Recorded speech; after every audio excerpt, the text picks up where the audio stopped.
할렐루야.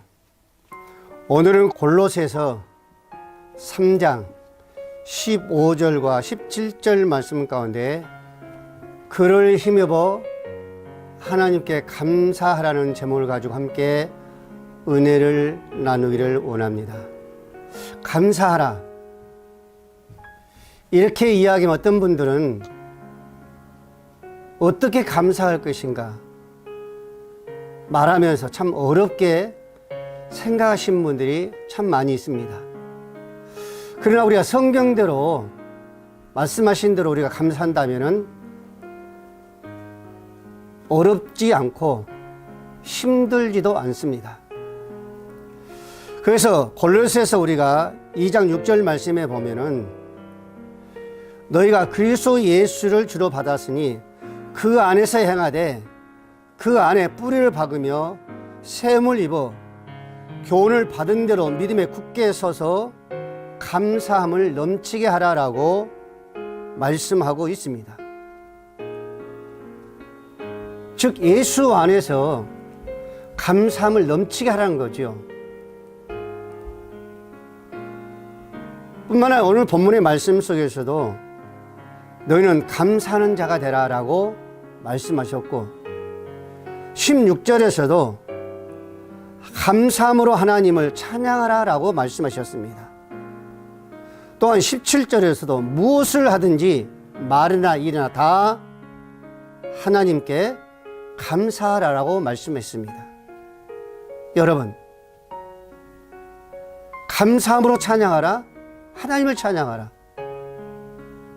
우리가 감사가 넘치게 하면은 찬양이 넘쳐나게 할 수 있습니다. 감사함이 넘쳐나게 하면은 기쁨이 넘쳐날 수도 있습니다. 하나님은 우리를 사랑하셨어요.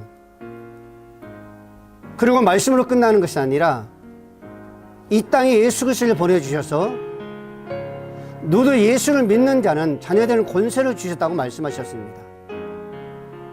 믿음, 이게 은혜죠. 이게 하나님의 선물이라고 말씀하셨습니다. 여러분, 우리가 예수를 안 믿었다면, 예수가 없었다면 우리는 구원은 불가능한 거고 하나님의 자녀도 불가능한 거고 영원한 하나님의 나라에 들어가는 것도 불가능합니다. 그런데 우리에게 예수가 왔기 때문에 우리는 자녀가 또 영원한 하나님 나라에 들어갈 수 있는 거죠. 이런 것들을 우리가 생각해 볼 때에 우리는 감사를 넘쳐나지 않을 수가 없습니다. 그래서 사도 바울은 이렇게 말하고 있습니다. 범사에 감사하라 그랬었습니다. 범사에 감사라는 거예요. 여러분, 경제학자 존 카우스키는 저서에 신생국가의 경제 성장이라는 책에서 그는 이렇게 말합니다. 인간들 마음속에는 항상 불만족으로 가득 차 있다라고 말합니다. 이와 같은 심리를 상승, 기대, 혁명 심리라고 표현하고 있죠. 사람들은 그들의 경제 생활이 과거에 비하면 괄목할 만큼 성장했음에도 불구하고 항상 만족하지 못하고 불평하고 불만족하며 어때요? 원망합니다. 그 이유는 생활 수준이 많이 나아졌음에도 불구하고 자신이 부족하다는 것을 느낍니다. 그리고 상대적 빈곤 때문이라고 말하고 있습니다. 그래서 현대를 가리켜서 더의 시대라고 말합니다. 더 많은 돈, 더 좋은 차, 더 좋은 집, 더 큰 행복을 쫓아가고 있다는 겁니다. 그래서 사람들이 가지고 있는 것으로 만족하지 못하고 뭐든지 더 하며 노래를 하고 있습니다. 그래서 우리 예수님께서 말씀하시기를 삼가 탐심을 물리치라 사람의 생명이 소위에 넉넉한 데 있지 아니한다라고 말씀하고 있습니다. 그리스도의 삶은 절대적 빈곤 가운데서도 감사하고 상대적 빈곤 가운데서 감사하고 환난과 역경 가운데서 감사 찬송하며 살아가는 여러분들이 되시기를 주의 이름으로 축복을 드립니다. 자, 사도 바울이 왜 범사에 감사를 했는가? 그리고 사도 바울의 그 한번 사역을 한번 생각해 봐야 됩니다. 사도 바울이 예수를 만나고 하나님의 사명을 받아서 사역을 시작하지요. 근데 그 사역은 한 곳에 멈추지 않냐고 여러 지방을 다니면서 교회를 세워가고 성도들을 세워갑니다.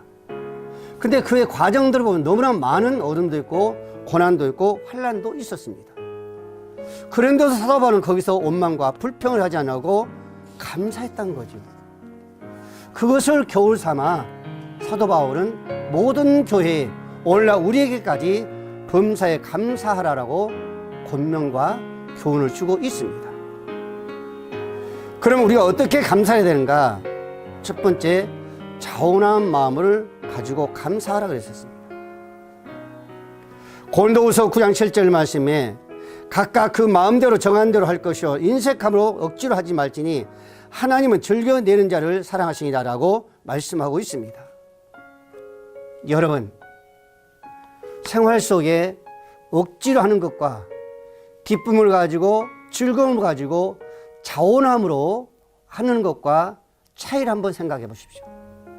억지로 할 때와 여러분들이 자원해서 기쁨으로 감사함으로 할 때와 차이점이 무엇입니까? 분명히 있을 겁니다. 자, 우리 하나님도 역시 마찬가지죠. 우리가 타의에서 억지로 하는 것과 우리가 기쁨과 즐거움으로 자원하는 마음으로 한 그 모습 속에서 어떤 것을, 어떤 자를, 누구를 더 기뻐하고 즐거워하실까? 하나님은 분명히 후자일 겁니다. 억지로 하는 것이 아니라 즐거움으로, 기쁨으로, 감사함으로, 자원함으로만. 여러분, 출애기 35장에 보면 이스라엘 백성들이 모세를 통해서 광야에서 성막 건축을 시작합니다. 근데 많은 사람들이 억지로 가져온 것이 아니라 자원함으로, 기쁨으로 가지고 나오기 시작합니다. 모든 폐물을 가지고 옵니다. 자기가 가지고 있는 모든 거 다 가지고 옵니다. 근데 그것들이 넘쳐났어요. 그래서 어때요? 모세에게 이제 그만 가져도 된다라고 말씀하죠.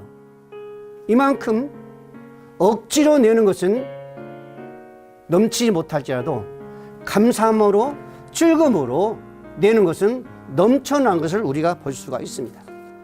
사랑 우리 모든 성도 여러분, 오늘 조화염들은 정말로 하나님에 감사할 때에 어떤 마음으로 감사할 것인가? 우리가 하나님의 은혜를 감사해야 되고 또 주신 바의 모든 범사에 감사할 때에 하나님은 그것을 기뻐 받으신 줄로 믿으시길 바랍니다. 오늘은 정말로 한순간 어떤 좋은 걸 감사할 것이 아니라 좋든 나쁘든 하나님의 그 은혜를 생각한다면 감사함을 넘치게 할 줄로 믿으시길 바랍니다. 그러므로 하나님께 정말로 기쁨을 줄 수 있는, 정말로 하나님 앞에 칭찬을 줄 수 있는, 정말 하나님이 원하시는 감사할 수 있는 자가 되시길 주의 이름으로 축복을 드립니다.